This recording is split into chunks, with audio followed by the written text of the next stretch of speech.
कठीण झालेलं आहे. गिरीशजी धन्यवाद. त्याला चूक म्हणणारे असले तरी सुद्धा अतिशय मनाने ते निर्मळ होते. याचा अनुभव मी स्वतः घेतलेला आहे. त्यांच्यासोबत मी मंत्रिमंडळात देखील काम केलं. मी मुख्यमंत्री असताना त्यांनी उपमुख्यमंत्री म्हणून देखील काम केलं आणि जेव्हा मुख्यमंत्री मी असताना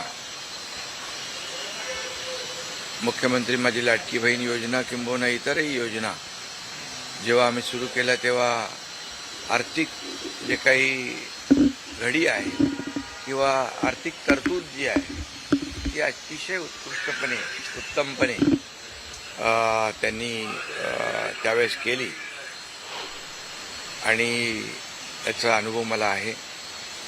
आणि एकदा करायचं ठरवलं की ते अजितदादा करायचे. करतो, बघतो, पाहतो असे शब्द त्यांच्या डिक्शनरीत नव्हते. व्हायचं असेल ते तात्काळ करायचे, नसेल त्याला नाही म्हणायचे. असा स्पष्ट वक्तेपणा या महाराष्ट्राने पाहिलेला आहे.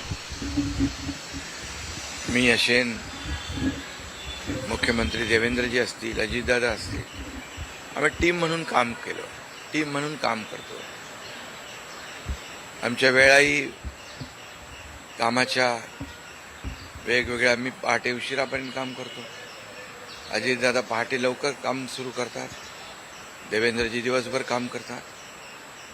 आणि अजितदादांनी 6-6 वाजता देखील अपॉइंटमेंट दिलेल्या अधिकाऱ्यांनी आणि लोकप्रतिनिधींनी पाहिलेल्या आहेत. अतिशय वेळेचं महत्त्व आणि वेळेचं भान ठेवणारा नेता हरपलेला आहे.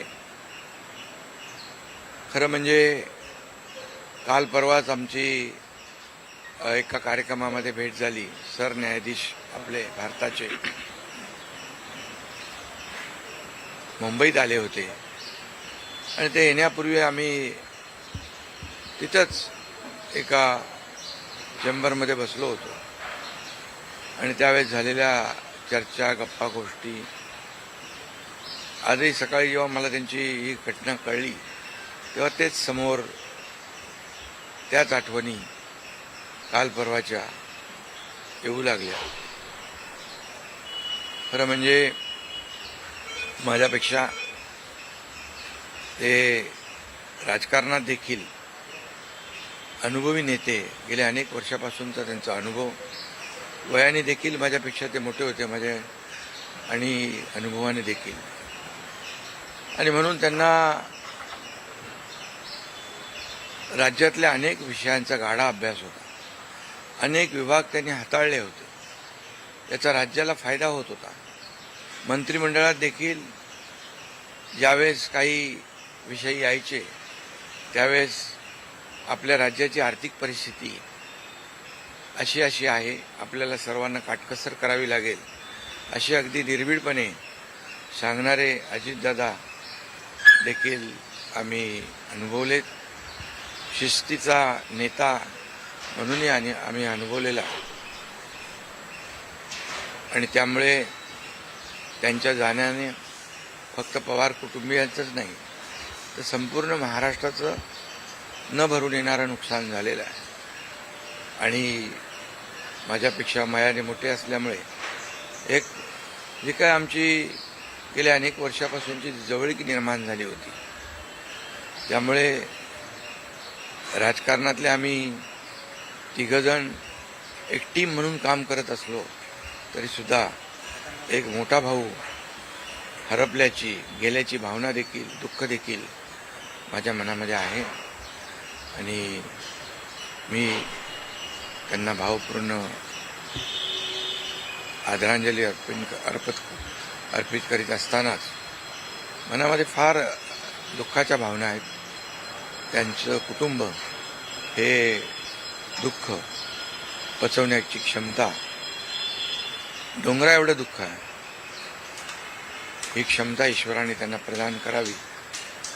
कुटुंबाचंच नाही तर संपूर्ण महाराष्ट्राचं झालेलं आहे नुकसान.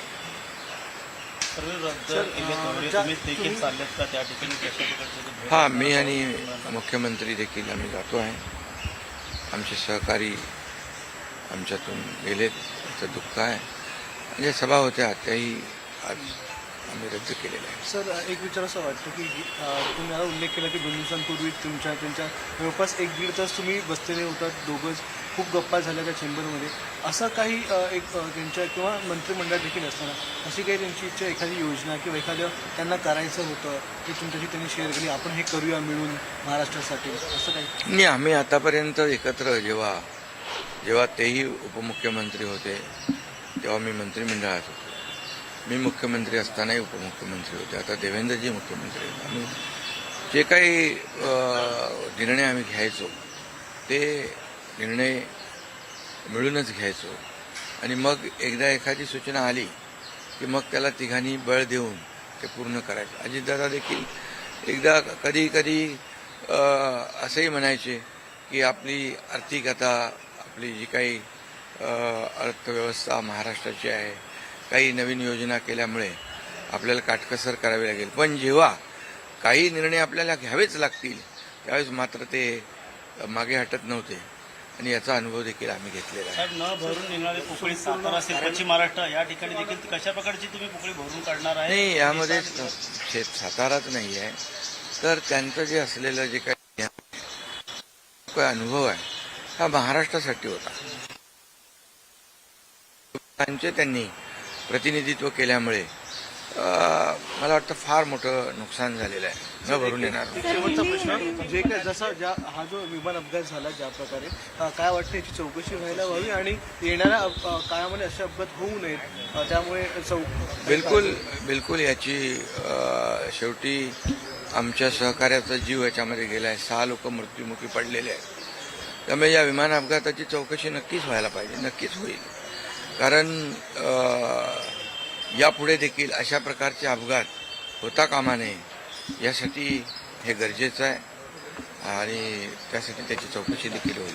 थोडक्यात हिंदीमध्ये सर, क्या कहोगे? अजित पवार जी का निधन हो गया. बहुत ही आज महाराष्ट्र के लिए एक काला दिन कहूँ, एक दुर्भाग्यपूर्ण घटना कहूँ. म्हणजे खरं वाटत नव्हतं की त्यांना सांगायचं काय की हे खरंच नसतं. हे अजून बी वाटत नाहीये की आपल्याला ही खरं आहे की बाबा दादा आता बी आमच्या सगळ्या कार्यकर्त्यांना लोकांना येऊन भेटतील, उठतील, बोलतील.